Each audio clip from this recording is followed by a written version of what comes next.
This life that you have, in the form that you have, is transitory. It comes, you live for a time in this world, and then it passes. But that is not the end of your existence. You will go on for all eternity. Your conscious, intelligent awareness is not defined or confined to your physical form. There have been times for each of you when you have had experiences, dreams, experiences of things that cannot be known through the senses of the body, intuitions, visions, known things that have happened far away, had a feeling of something when you had no way to know it.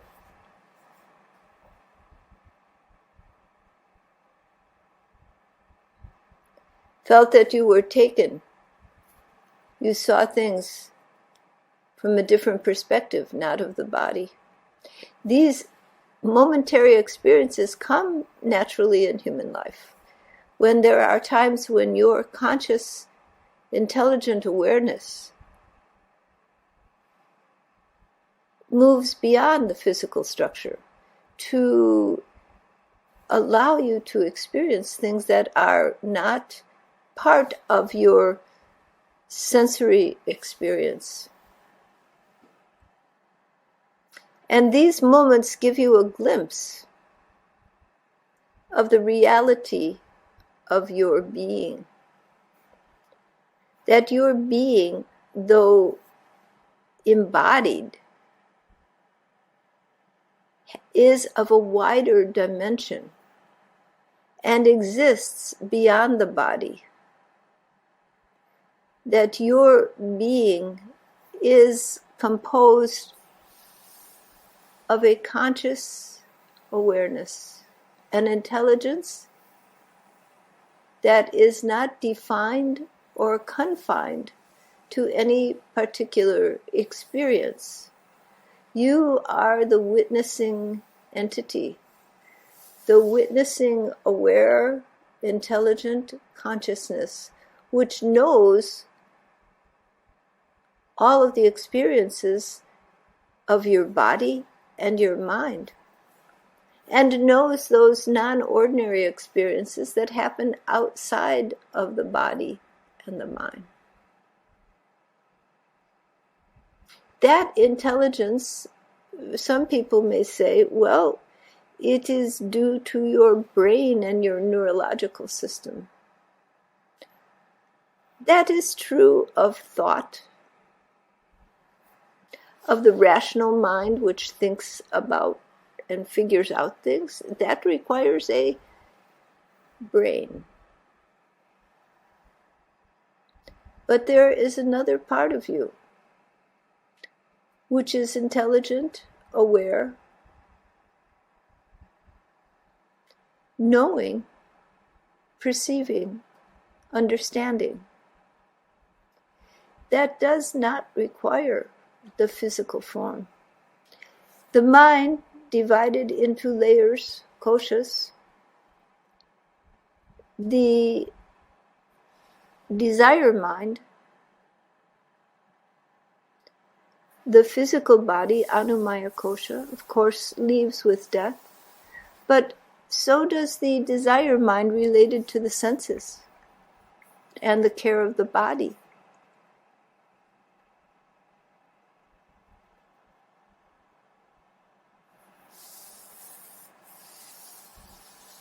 The Manomaya kosha, the mind aspect, that mental functioning of the brain, also ceases with death.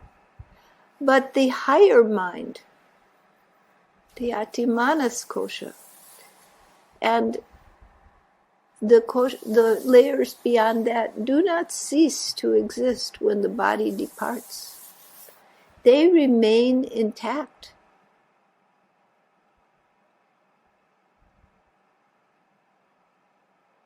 So the part of the mind which contains intuition, knowing of many things, remains intact. All of the basket of karma, all of the reactions that you have had to experiences you've had, both in this life and in many lives before, accumulate in this basket of karma. This goes with you as your individual identity. You are the owner of all of these experiences which have been associated with your consciousness. And they create a integrated self that you are as an individual. A sense of your unique being, your own wisdom, your own awakened consciousness. And this, all of these accumulated experiences and the reactions to those experiences become your identity as consciousness associates with them. And so you have a unique identity that goes from lifetime to lifetime. When you enter a physical form, the personality of that form becomes influenced by the genetics, by the brain function, by the sex. All different factors come into play, and then by the environmental influence as more experiences come. And all of this adds on to the existing personality, the existing individual unique identity. And so the identity looks different in different lives. But if you saw yourself in one life, in one body, and another in another, you would see the similarity, that this is in fact the same unique individual, though it may have different expressions in different forms. That there is a continuity of being from one life to another in your unique individuality, which is composed of the collection of all of your experiences and your identity of your consciousness with all of those experiences. When, through spiritual practice, the mind grows in magnitude, the sense of self begins to disidentify with that basket of karma, with that collective experiences, and with deep realization of the eternal nature of the self, in that which is beyond thoughts, beyond concepts and ideas, in that which is eternal, immortal being.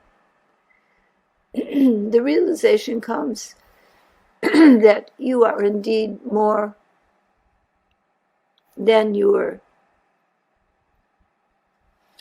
collective experiences, that there is a larger identity to yourself beyond all of these experiences which you have acquired life upon life.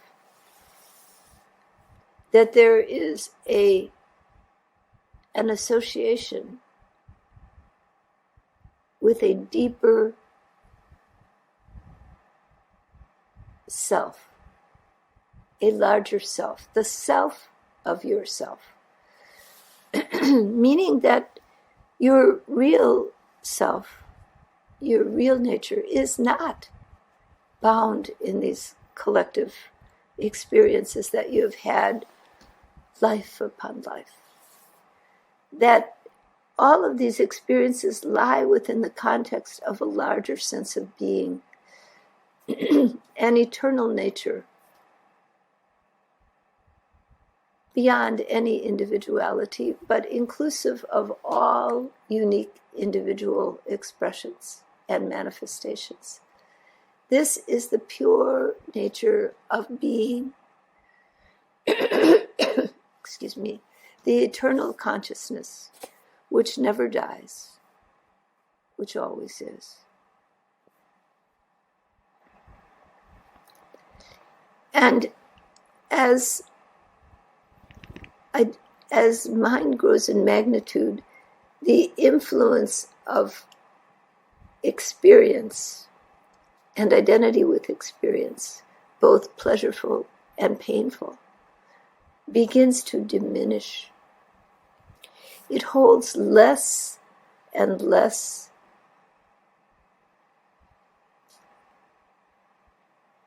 binding of consciousness.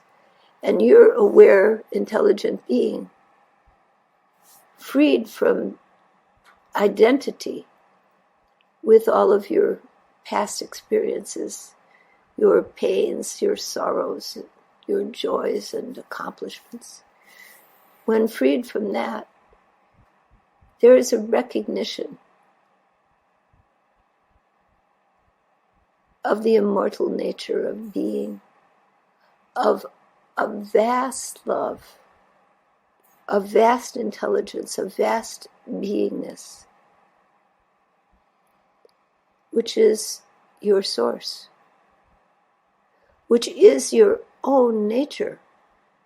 When your awareness ceases to be bound in identity with experience and becomes instead aware of its own free, eternal nature.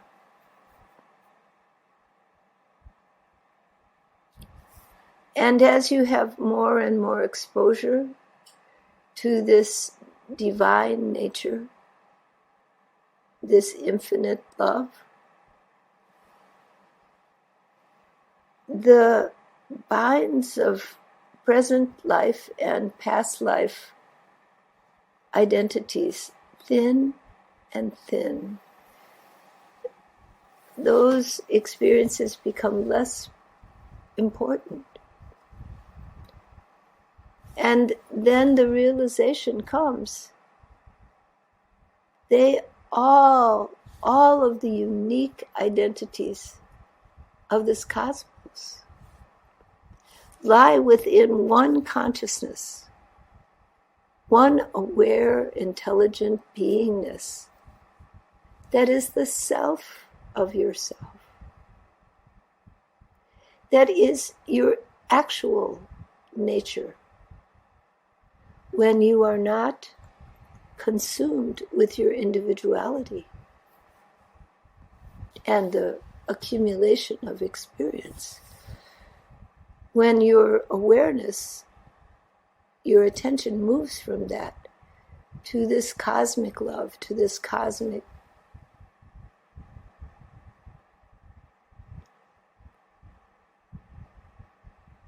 vital living beingness, then there is only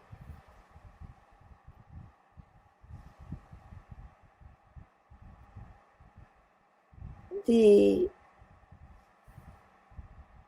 understanding that all that you have known as you, all of those experiences, and the experience of countless other beings are all part of your own self. They are part of a larger existence.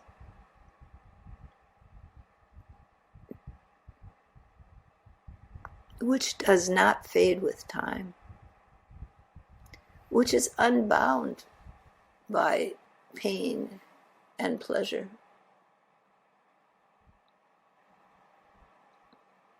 An awareness and an existence that always has been, always will be, a love that never ends, a truth, the self of yourself. This immortal essence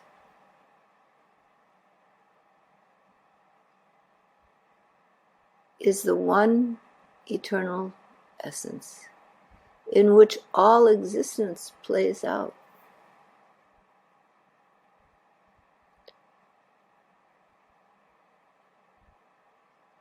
When consciousness becomes aware of this larger self, this larger identity, this vast, immortal self, this divine, infinite nature,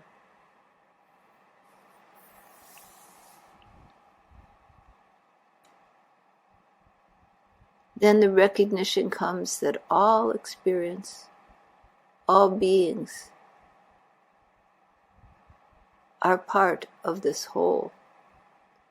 Everything that is manifest is merely this eternal consciousness, eternal beingness, unchanged, unmoving, always the same, yet appearing to change, appearing to move, appearing to be unique individuals, appearing to be the entire spectrum of the created universe, the manifest universe.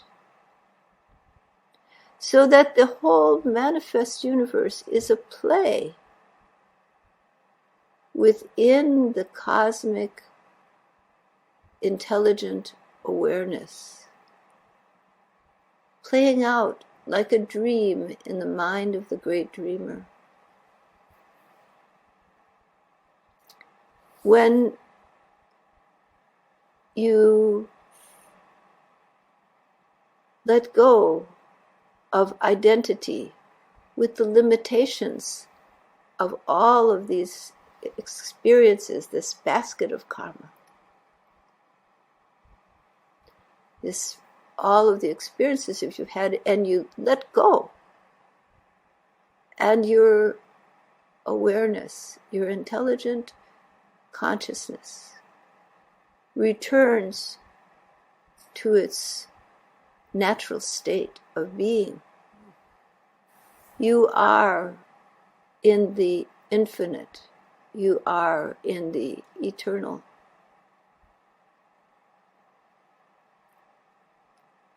When this happens,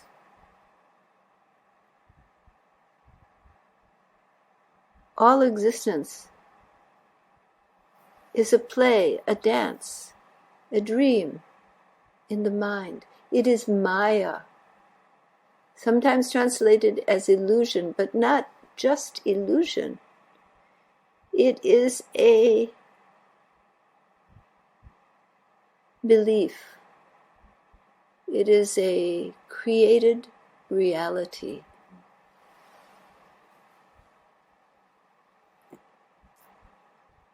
Within the infinite stillness of being.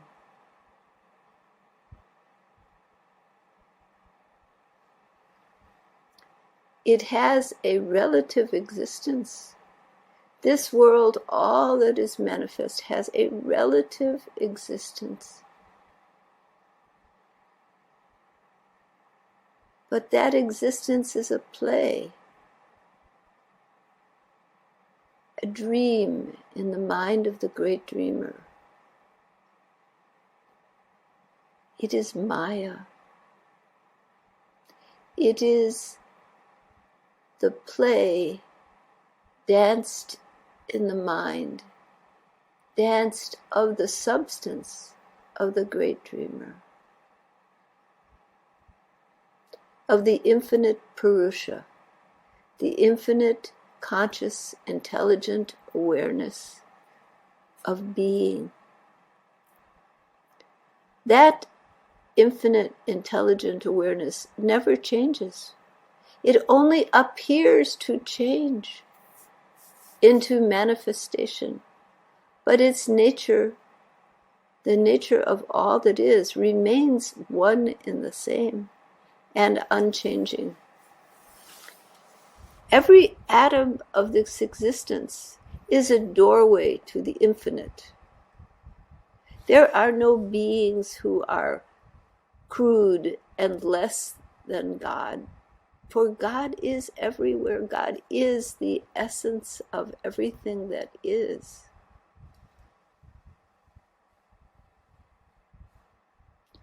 Only the mind judges crude and subtle. But for those who have eyes to see and ears to hear, there is only the infinite, undying, immortal Purusha, the one eternal love,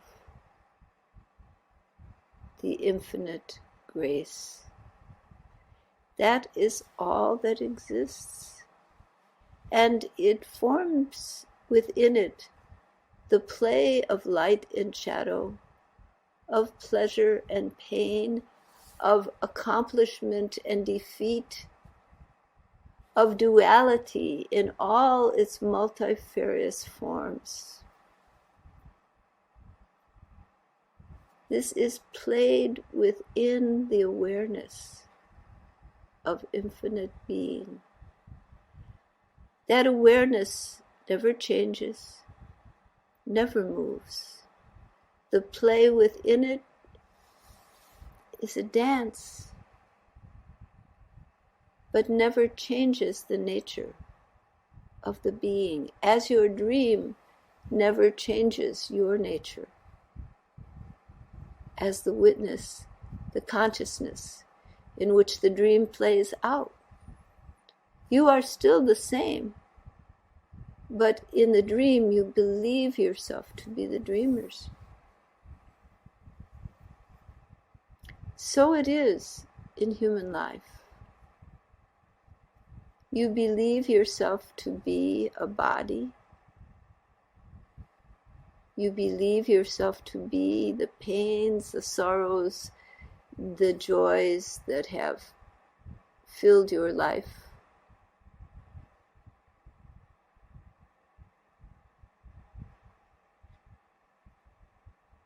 You believe yourself to be wanting and needing.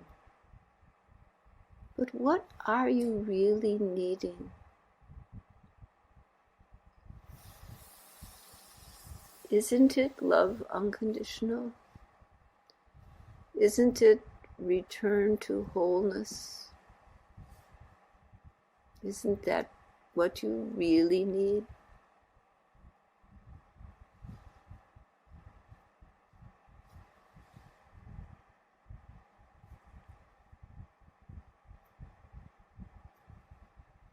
That journey is a journey out of illusion, out of the relative into the substantial, into the eternal, into your own self, into the sea of eternity.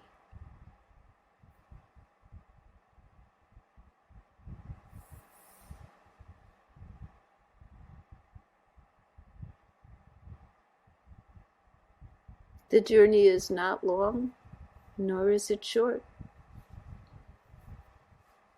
It is not difficult, and it is extremely difficult.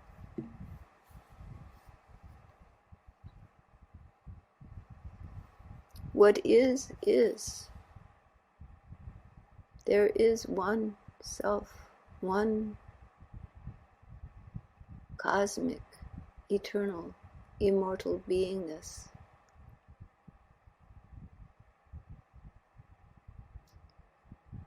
You can struggle for lifetimes, or you can just recognize it. Let go.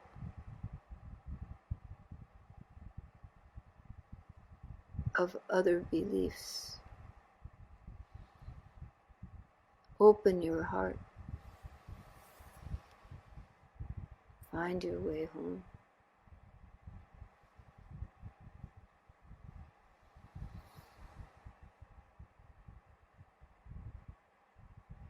The great masters have embodied a doorway, but the door is always there, and it's always open.